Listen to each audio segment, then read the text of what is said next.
6 মাসে প্রত্যেকবার সহবাসে যদি প্রতি 1 মিনিটের পূর্বেই আপনার বীর্যপাত হয়ে থাকে তখনই আমরা তাকে প্রিম্যাচুর ইজাকুলেশন বলে থাকি।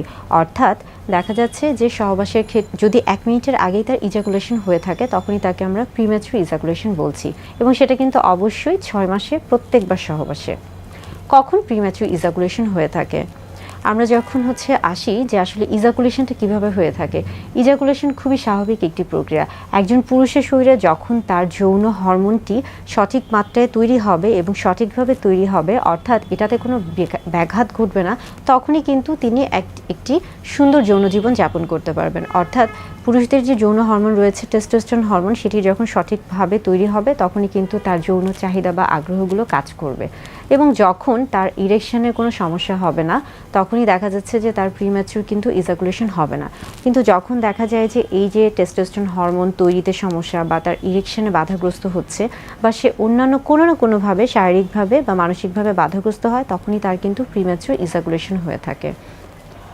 আমাদের প্রত্যেকটি মানুষের জন্য কিন্তু যৌন জীবন অত্যন্ত গুরুত্বপূর্ণ। বিশেষ করে আমরা বলে থাকি যে স্বাস্থ্যকর যৌন জীবনের ভূমিকা কিন্তু একজন সুস্বাস্থ্যকর ব্যক্তির জন্য অত্যন্ত গুরুত্বপূর্ণ।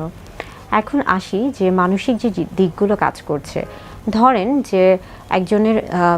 একজন পুরুষের বিবাহ হলো এবং বিশেষ করে নবদম্পতির ক্ষেত্রে তার ক্ষেত্রে কিন্তু প্রিম্যাচুর ইজাকুলেশন খুবই স্বাভাবিক। কিংবা দেখা যাচ্ছে যে একজন পুরুষ খুবই অল্প বয়স্ক বা অপ্রাপ্ত বয়স্ক সময়ে যদি সে মেলামেশা করে থাকে, সেই ক্ষেত্রেও কিন্তু তার প্রিম্যাচুর ইজাকুলেশন হওয়াটা খুবই স্বাভাবিক। আবার পাশাপাশি দেখা যায় যে দীর্ঘ বিরতিতে যদি কেউ সহবাস করে থাকে তাহলে তার ক্ষেত্রেও কিন্তু প্রিম্যাচুর ইজাকুলেশন খুবই স্বাভাবিক। অর্থাৎ এই প্রত্যেকটা ক্ষেত্রে কিন্তু প্রিম্যাচুর ইজাকুলেশন হওয়াটা অত্যন্ত স্বাভাবিক একটা ব্যাপার।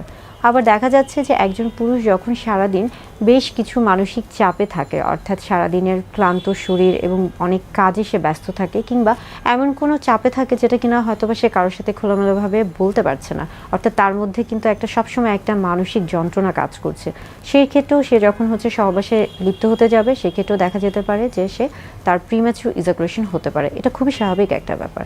আবার শারীরিক দিক থেকেও যদি আমরা আসি যে সে অনেক বেশি ক্লান্ত, হয়তোবা সে সঠিকভাবে বিশ্রাম নিচ্ছে না, তার ঘুমের প্রয়োজন রয়েছে, সেই কাজগুলো ঠিকমতো করছে না, বা তার যে খাদ্যাভ্যাস রয়েছে সেগুলো সে ঠিকমতো করছে না, সেই ক্ষেত্রেও কিন্তু প্রিম্যাচুর ইজাকুলেশন হওয়াটা খুবই স্বাভাবিক একটা ব্যাপার। প্রিম্যাচুর ইজাকুলেশনের ক্ষেত্রে আমরা সবসময় বলে থাকি যে ধরুন আপনার মাথায় যদি থাকে, বিশেষ করে পুরুষদের ক্ষেত্রে অনেকের মধ্যেই থাকে যে আগে থেকেই চিন্তা করে যে হয়তোবা আমাকে অনেক বেশি সময় মেলামেশা করতে হবে, এই সময়টা অনেক বেশি হতে হবে, এই যে একটা ধারণা, একটা নেতিবাচক ধারণা থেকে সে কিন্তু সহবাসে লিপ্ত হওয়ার চিন্তা করছে। তো এই নেতিবাচক ধারণা যদি তার মধ্যে আগেই থেকে থাকে, সেই ক্ষেত্রেও কিন্তু তার একটা প্রিম্যাচুর ইজাকুলেশন হওয়ার সম্ভাবনা থাকে, এবং দেখা যায় যে এই ক্ষেত্রে তার যৌন জীবনটা অনেক সময় তার যে সঙ্গী রয়েছে তার প্রতি একটা নেতিবাচক প্রভাব ফেলে।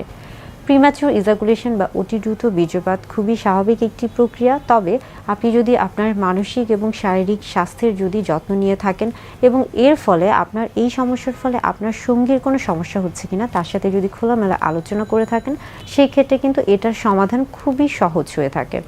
প্রিম্যাচুর ইজাকুলেশনের ক্ষেত্রে আমরা বলে থাকি যে আপনি যখন যৌন মিলনে যাবেন বা আপনি যখন সহবাসের জন্য একটা প্রস্তুতির মধ্যে যাবেন, সব সময় আপনার যে সঙ্গী রয়েছে তার সাথে একটা ফোর প্লের যে একটা ব্যাপার থাকে, বিশেষ করে তাকে একটা নিজের মতো করে একটা সময় দেওয়ার চেষ্টা করুন, বা তার যে আগ্রহ বা তার যে উত্তেজনার যে বিষয়গুলো রয়েছে, যে তার যে বিষয়গুলি ভালো লাগে সেই বিষয়গুলি নিয়ে খোলামেলা কথা বলুন, দুজন মিলে একটি ভালো সময় কাটান। অনেক সময় হয় মেলামেশার ক্ষেত্রে প্রথম অবস্থায় দেখা যাচ্ছে প্রিম্যাচুর ইজাকুলেশনের মতো একটা সমস্যা হতেই পারে, সেটা প্রথমবারের মতো বা কোনো একটা সময়ের মতো, কিন্তু এরকম যদি হয়ে থাকে সেই ক্ষেত্রে আসলে হতাশ হওয়া যাবে না, আত্মবিশ্বাস হারানো যাবে না। সবসময় মনে রাখতে হবে যে আত্মবিশ্বাস এবং ইতিবাচক মনোভাব সবচেয়ে বড় একটা ব্যাপার। অনেক সময় আমরা বলে থাকি যে এই ক্ষেত্রে যখন দেখবেন যে আপনি এরকম একটা সমস্যার সম্মুখীন হচ্ছেন, আপনি তখনই স্টপ অ্যান্ড স্টার্ট, আমরা বলে থাকি যে আপনি তখনই আপনার মনোভাবটা অন্যদিকে ডাইভার্ট করার চেষ্টা করুন। অর্থাৎ এখনই যে করতে হবে, এখনই যে যৌন মিলনে যেতে হবে, বিষয়টা কিন্তু এরকম না। সবসময় দেখা যায় যে স্বামী স্ত্রীর যে একটা সুন্দর যে একটা সময় রয়েছে, সেটা সবসময় যে সহবাসের মাধ্যমেই যেতে হবে সেরকম কিন্তু না। আপনি চাইলে আপনার সঙ্গীর সাথে সুন্দরভাবে খোলামেলাভাবে একটি সময় যাপন করুন, তার সাথে প্রয়োজনে তার সাথে আপনি গল্প করুন, বই পড়ুন, খোলামেলা কথাবার্তা বলুন, দুজনকে বোঝার চেষ্টা করুন, এবং পরবর্তীতে যখন দুজনের মনোভাব দুজনকে বুঝতে পারবেন বা দুজনের একটা ইতিবাচক মনোভাব তৈরি হবে, তখনই আপনারা সহবাসে লিপ্ত হন। অর্থাৎ প্রিম্যাচুর ইজাকুলেশন খুবই স্বাভাবিক একটি জিনিস, সেটা নিয়ে ভয়ের কিছু নেই। তবে দেখা যায় যে অনেকে এরকম কোনো সমস্যা হয়তো বা একবারের মধ্যে ভুগেছেন বা 2-3 বার, তখনই দেখা যায় যে তারা বিভিন্ন ধরনের ফার্মেসির দোকান থেকে বা কারো কাছ থেকে শুনে বা বিভিন্ন রকমের ভুল চিকিৎসা করেন অথবা বিভিন্ন রকমের অপচিকিৎসা করে থাকেন, এবং এর ফলে দেখা যায় যে পরবর্তীতে তার কিন্তু বিশাল একটা শারীরিক সমস্যার তৈরি হতে পারে, এবং অনেক সময় দেখা যায় পরবর্তীতে হয়তো বা বন্ধ্যত্ব বা এরকম কোনো সমস্যাতেও ভুগতে পারেন। তাই এরকম যদি আপনি মনে করেন যে আপনার প্রিম্যাচুর ইজাকুলেশনের সমস্যা আপনি ভুগছেন, তাহলে অবশ্যই আপনার সঙ্গীর সাথে খোলামেলা কথা বলুন এবং অবশ্যই একজন বিশেষজ্ঞ চিকিৎসকের পরামর্শ নিন।